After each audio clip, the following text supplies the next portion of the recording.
Douglas Murray is a big supporter of the Jewish people. He's a big supporter and a voice of advocacy for the state of Israel.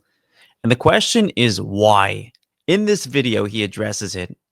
And it might surprise you because in addressing why he's such a supporter of Israel, there's an implied challenge to the Jewish people. Listen to the video, and I want to discuss with you what this challenge is because I think it's just fascinating. People say, well, why are you so bothered about Israel? And I hear that from the right. The left don't care. They know I'm beyond saving. But on the right, I hear that. And I think they don't realize, they think it's some weird thing. Like, what is this small state? Why does it bother you? I don't think they've even remotely reflected on what I regard as the deepest reasons to care. It seems to me, if, as you well know, Western civilization is based on the legacy of Athens and Jerusalem. Athens is under great assault always, but it's not actually under existential assault at the moment. What is being attempted by Israel's enemies is the philosophical and cultural equivalent of burning all the libraries of Alexandria. This is one of the underpinnings of Western civilization utterly, utterly at risk. And not in a sort of metaphorical way where people might use it as a sort of book subtitle, but the real thing. I mean, I've sometimes thought about it this way. I haven't tried this out in public before. How many Jews are there in the world?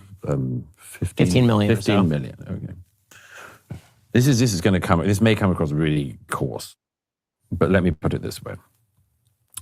I mean, there are lots of conflicts in the world, and I've covered a lot of conflicts involving a lot of people, but it's conceivable that at some point 15 million Christians could be killed.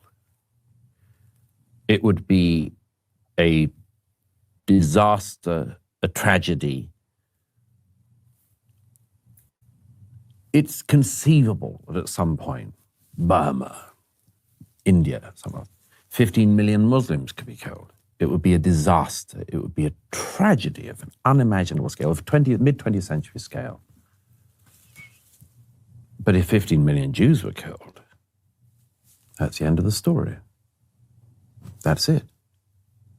Now, what does that mean for the Jewish people? It's the end. The people who saw off everyone from Pharaoh to Hitler disappeared in the 21st century. Everyone else, in my view, wouldn't survive either. Western civilization could not survive the destruction of the Jewish state because it would be, among much else, the cutting away of the whole tree that we're on, and Western civilization would die. So I regard the existential threat against the Jewish people to not just be about the Jewish people. It matters deeply to me that it is about the Jewish people.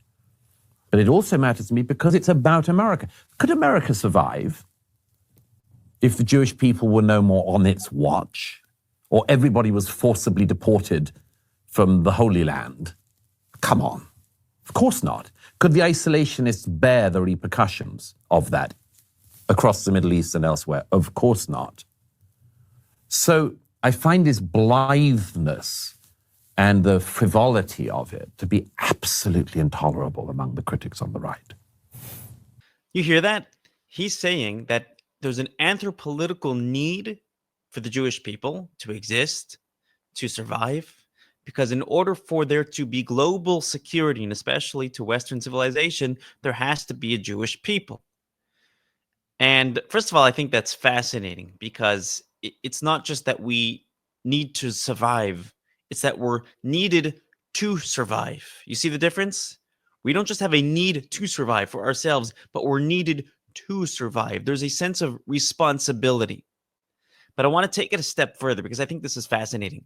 I think it's not enough just that we survive as Jewish people, but there's also a spiritual existential threat for Judaism. And I think that needs to be addressed. I think the spiritual element, the essence and soul of what Judaism really is, needs to survive and needs to thrive.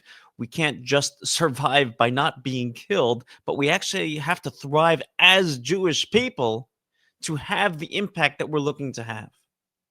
Which means if you're a Jewish person and you're watching this video, consider fighting not just for the survival of your people, but the survival of Judaism itself, which means consider embracing more of Judaism. Consider learning more about it, to feel more passionate about it.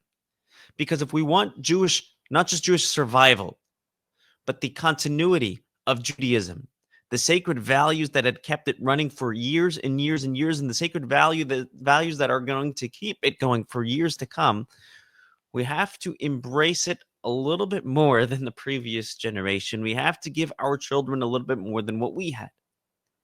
And that starts with mitzvahs, distinct Jewish tradition and acts.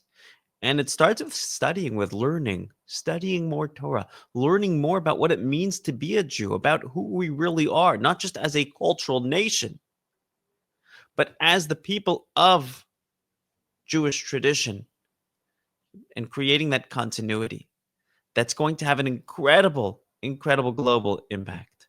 That's my story, and I'm sticking to it.